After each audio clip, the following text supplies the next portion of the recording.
All right, so essentially what's going on here is Florida State, the rumor is they got rejected by both the Big Ten and the SEC. Greg Sankey, I almost said Greg Swanky. Greg Sankey said a few things that alluded to that at SEC Media Days. Of course, everybody's looking forward to hearing from, Tony Petitti at Big Ten Media Days and what he'll have to say. Sonny and I will both be at Big Ten Media Days on Tuesday next week, so hopefully we'll hear something. That'll be fun. Yes, it'll be a good time. Hopefully we'll hear something from him then. But at the end of the day, Brett McMurphy also put out an article with a lot of quotes from different, presidents and assistants and things like that, talking about conference realignment. A lot of the quotes talked about how stupid people are on social media. I found that funny.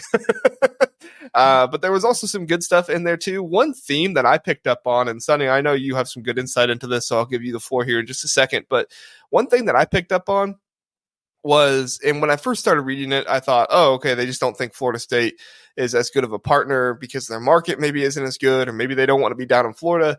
But a lot of the themes seem to be around Florida State would not be a good partner. And the more I got to think about it, the more I thought maybe they don't mean TV market. Maybe they don't mean, they're not as good of a partner in, the sense that they're not going to bring as much money.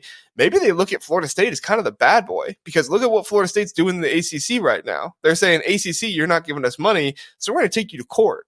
And so high major conferences like the Big Ten and the SEC are looking at it and saying, do we really want this? Sonny, we're both married. But you think back to when you were dating, right? A girl, super hot, right? But she's pretty crazy. You got to measure like the crazy hot meter a little bit, All right. I'm not trying to be sexist here or anything, but this is something that is a fun thing to talk about, right? The meter goes up and down, but it's an interesting thought. Florida State might be really good for the TV market, but if they're crazy and if they're going to be nothing but trouble for your conference, do you really want them in the conference? Sonny, what are your whole thoughts on this situation? I think that last point you made is the only point that was kind of made earlier today in Brett's article that is applicable. Like you said, I think the Big Ten for the last 20, 30 years has always been very united. They've always had very strong leadership. And, they, I can't remember the old conference commissioner's name, the one that we had for like 20 years. There you go. Thank you, Phil. That's what it was. Yeah, he had it. Not Kevin Warren, the one before him. No. He's still getting paid, by the way, too. The Big Ten, he's still like the Big Ten's highest paid employee or something like that. I can't remember his name, but I know who you're talking about. Regardless, arguably the greatest commissioner of all time. And it's because everyone knew to just kind of be in place, and that, unity mattered. And that's kind of one of the reasons a lot of people didn't like Kevin Warren. It's because, once COVID hit, all of a sudden things started being a little fractured. Some teams were starting to speak out, and others were, wanting to play, and others were being content not playing. We've already seen Florida State that when they're not happy, what kind of ruckus that they could cause. And I can see that, and only that, of all the reasons that were mentioned, as being a reason that the Big Ten would, may want to be a little hesitant in trying to bring them aboard. But ratings, TV market doesn't matter. It's TV ratings is what matters. And Florida State, when they're good, attracts a lot of eyeballs. You're talking about I think I saw a graphic where in the top 20 games in history, Florida State's in 4 of them. And it's because, they've got a very rabid, passionate fan base. And I honestly think they're a national brand. Thanks to Bobby Bowden, obviously he did an amazing job with them in the 80s, 90s. And so they've become a national brand, and they're a brand that matters. And I think a lot of that article, I'm not sure how much weight I put into it. Yeah, it's hard because I agree with you. I think TV ratings wise and partner to the Big Ten wise, it's a no doubt for me. The Big Ten should want Florida State to be a part of their conference. If you're going to go out and you're going to accept UCLA to be a part of your conference, you ought to go out and accept Florida State. To me, there's no other reason other than one, the AAU status, which I don't know if you believe that that's actually a big deal or not. We can talk about that here in a second. One, the AAU status, and two, just the fear that Florida State is, going after the ACC. What if Florida State does that to the Big Ten? And maybe third, this kind of goes in with the other one though, would they be willing to accept coming in for a discount? Oregon and Washington came in for 50% of the pay that every other school is getting. It's kind of wild that Oregon's only making half of what Illinois and Rutgers and Indiana is making. But hey, that's what you get when you're a legacy. I guess not Rutgers, but Indiana, Illinois. That's what you get when you're a legacy program in the Big Ten. But for me, like, that has to be some kind of piece. There has to be some kind of financial negotiating going on here, or some kind of relationship going on here that is just not meshing right now. And to me, that could change any day now. It might be a no for now, but if the Big Ten doesn't get Notre Dame and the SEC expands, guess what? The Big Ten's going to want to expand. It none of this makes sense to me. The Big Ten is content letting the SEC be the SEC. Greg Sankey talked about, how we're the only conference name that really matters. That's fine. Enjoy that. It's not a big deal. The Big Ten is building its name, its reputation as being the national conference. Well, then how do you not have a school in a top 2 talent-rich state when it comes to high school football players? It's Florida State. Again, we're not talking about UCF. We're talking about Florida State. By far one of the biggest brands. I think you nailed it. This is all negotiating. Right now, the Big Ten is leaking these sort of memos because then they can be absolved from future lawsuits of tampering, this or that, because they can sit back and wait until there's resolution in all the whole court cases between Florida State and the conference. And then I would be shocked if within a year that Florida State and Big Ten wouldn't just align almost immediately. All that's happening right now is Florida State might have a pretty big head and, obviously if they're going through this whole legal motion with the ACC, they do think very highly of themselves. So this might more so be kind of a humbling by the Big Ten saying, hey, okay, all right, you've absolved, you're not in the conference anymore. We'd be open to it. We obviously don't need you, but listen, we just brought in Oregon and Washington at 50%. Let's just say hypothetically, Oregon just won the national title last year, or you played in the national title game. We're not going to be paying them more than we're going to be paying you. So if you're okay coming down to 50% for the next, 7-8 years like they're doing, fine, we'll bring you in. I think this is just negotiating 101.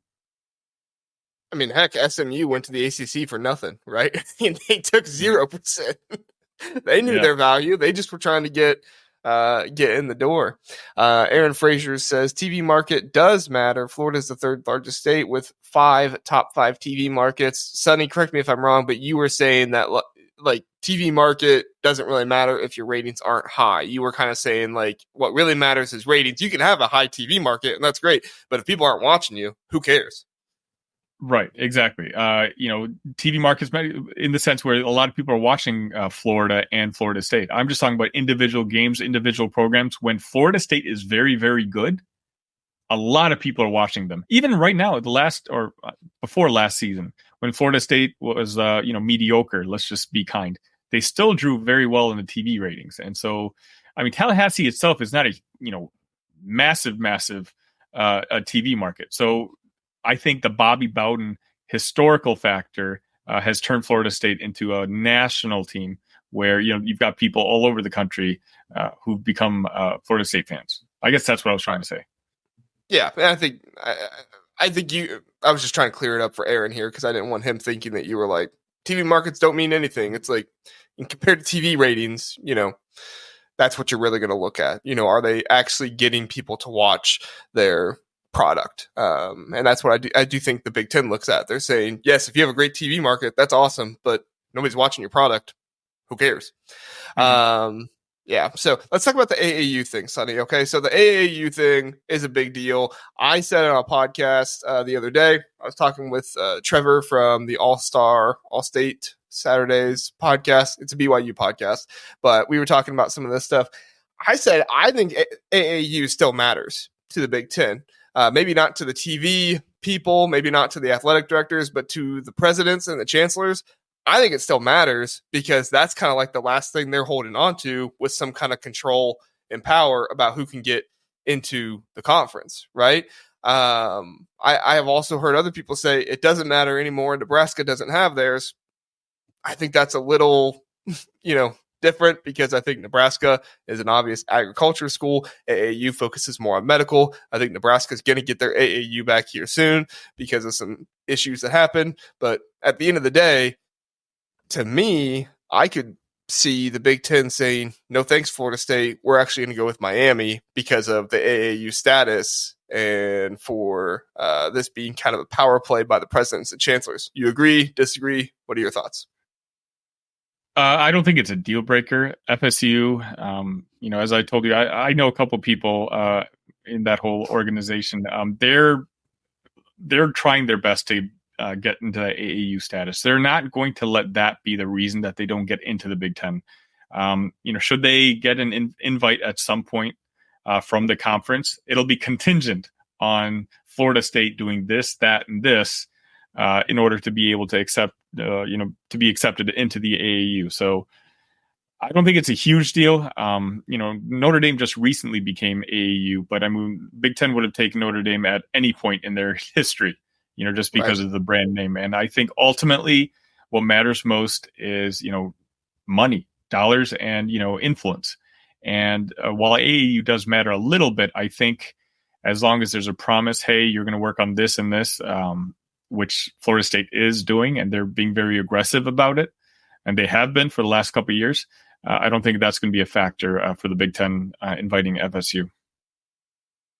Yeah, I think FSU just needs to add it just to play it safe. Like you said, they don't want that to be the reason why they don't make it into a conference and don't save their football program. I shouldn't say save. The problem is the AAU don't just come out. That invite doesn't just come out every year. So it's kind of almost a random basis. So they just have to wait for the next round.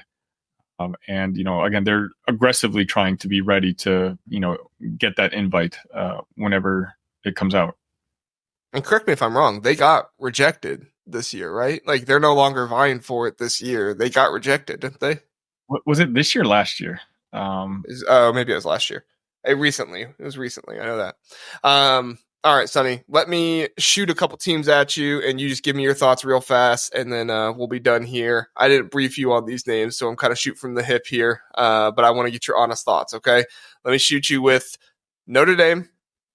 Put my finger up here. Notre Dame, Stanford, and sleeper dark horse because they were mentioned a little while ago, but you haven't heard much about them. But you never know. With Ross Bjork coming to Ohio State, there could be a connection there. Texas A&M, Notre Dame, Stanford, Texas A&M. What are your thoughts on those three schools coming to the Big Ten? Notre Dame, no brainer for everyone. Even Notre Dame knows it. Whether it's just a ticking time bomb, right? It's going to happen eventually. Yeah. Just don't know when. Yeah, I mean, my guess, if I had to guess, it'll probably happen in the next round of TV media deals, which I think is like 2031 or something like that. At that point, Notre Dame might be kind of forced to choose. Right now, either conference would, probably come up with some sort of, handshake agreement like the ACC currently has with Notre Dame. But I think 2031 is when, Notre Dame may be forced to make a decision one way or the other. The same arguments I have for Florida State, I have for Texas A&M. Not necessarily Texas A&M isn't the brand name that Florida State is, but to get a presence in Texas, in the backyard of your rival, when it comes to the SEC, I think that would be huge for recruiting. The SEC has the best players because the SEC has schools in the best talent producing states. That's what the Big Ten is kind of lacking right now. And so obviously A&M hates the Longhorns. And so, I've heard the same rumors as you have. I don't know if they'd ultimately do it, but if they did, I think Big Ten would be silly not to have that conversation with them. Yeah, I agree. Did you touch on Stanford? No need to. I just don't think they. I don't think they rejected them and rejected them for good. Yeah, the thing is, I just don't think Stanford cares enough about their athletics for any of this to matter. I mean, with the amount of donors that they have, they could easily be one of the biggest athletic programs in the country, in both football and basketball, but they just don't put the money into it. They, obviously, well, they focus more on the Olympics, right? I mean, they have one of the largest athletic departments, and so that's why it cuts their funding from football and basketball, because they focus on diving. Yeah. And so I just don't think they'll ever take it serious enough to warrant an invite from the Big Ten. Like right now, I don't know where their football team is headed. With their basketball team, I think they're definitely going to be, kind of strangling at this point, and who knows where they'll be in 2031 again when that next TV media rights deal happens. Very true. All right. Thanks for sharing your thoughts there, Sonny. Any final thoughts on Florida State and this whole situation you want to get out there before we move on? No, I just my opinion has not changed. Again, this is silly. I hate saying this because I feel like everyone online has a source when it comes to the story. And so it's ridiculous. But I swear I've been saying like 2 years ago I had a source on this whole thing. And I reached out to him earlier this morning, and nothing has changed. I think there's a lot of the news this morning is posturing and negotiating. And that's all that's happening. But I fully expect Florida State to be a member of the Big Ten in the next 2 to 3 years. I'm looking forward to it. If the Big Ten adds Florida State, I would have similar excitement to Florida State coming as I did Oregon coming, and as I did have USC coming as well. So